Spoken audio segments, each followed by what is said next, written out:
Muy bien. Pues todo esto se condensó en el análisis de este modelo tridimensional. ¿Cómo se hizo?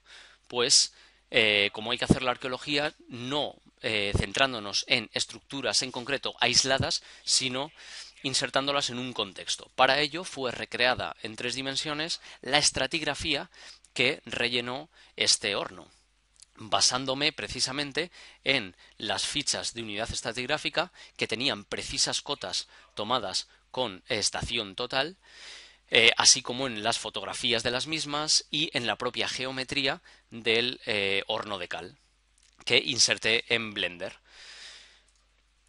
Aquí tenemos una breve descripción de cómo fui realizando la reconstrucción de estas unidades estratigráficas. Primero, el acople perfecto de la parte inferior de cada unidad estratigráfica a su base, es decir, en este caso, la base era el horno de cal, el propio modelo fotogramétrico del mismo, y luego el levantamiento de la geometría gracias a las cotas que se habían tomado mediante la estación total. Todo ello le fue dada la textura adecuada a cada unidad estratigráfica, generé la capa, vamos, una especie de caja del horno en la que inserir todo este conjunto, ¿no? Para que quedara visualmente más correcto, y a ello se le pueden hacer secciones por donde se quiera. En este caso hay una sección transversal que creo que explica bastante bien el contexto, pero igual podría haberse hecho en cualquier otro punto.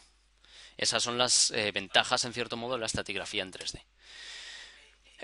Como podemos ver, aquí ya tenemos la estratigrafía final creada, así como el desglose de la misma en sección. Esto nos ayuda muy bien a entender la secuencia estratigráfica mucho mejor que con la matriz Harris exclusivamente, pese a que esta también es importante tenerla siempre en cuenta.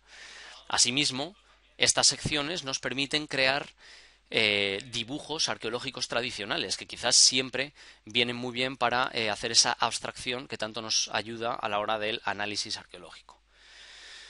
Como vemos, las ventajas de tener una estratigrafía en 3D son muchas, desde la posibilidad de recrear en 3D estratigrafías antiguas que se han perdido, ya que, hay que decirlo claro, estas unidades estratigráficas no fueron documentadas en 3D durante la propia excavación, sino que han sido recreadas por mí. Así, cualquier otra excavación que haya sido bien documentada, pese a que no sea en 3D, puede ser reconstruida fielmente en 3D. Nos permite además tomar medidas en esas mismas unidades estratigráficas, recrear de forma muy clara cualquier momento arqueológico. Por ejemplo, aquí tenemos esta fase estratigráfica que correspondería con los cimientos de la caseta que se levantó en el siglo XIX. Teniendo esta base perfectamente colocada y posicionada, georreferenciada, nos permite levantar una reconstrucción muchísimo más precisa. Ya no son simples dibujos, simples acercamientos a cómo podía ser. No, no, ahora es preciso de cómo fue. Aparte de incorporar todos estos datos tridimensionales en bases de datos, ¿no? Que permitan su análisis de forma casi automática. Y, por supuesto, su uso en difusión, en divulgación del patrimonio, gracias a los renderizados, tanto en imágenes estáticas como en animaciones, como la que podemos ver ahora mismo en la pantalla, ¿no? Este desglose se hace, por ejemplo, de unidad estratigráfica, se hace mucho más gráfico de esta forma que no si lo tienes que reproducir por escrito y hacer entender a todo el mundo por escrito, ¿no?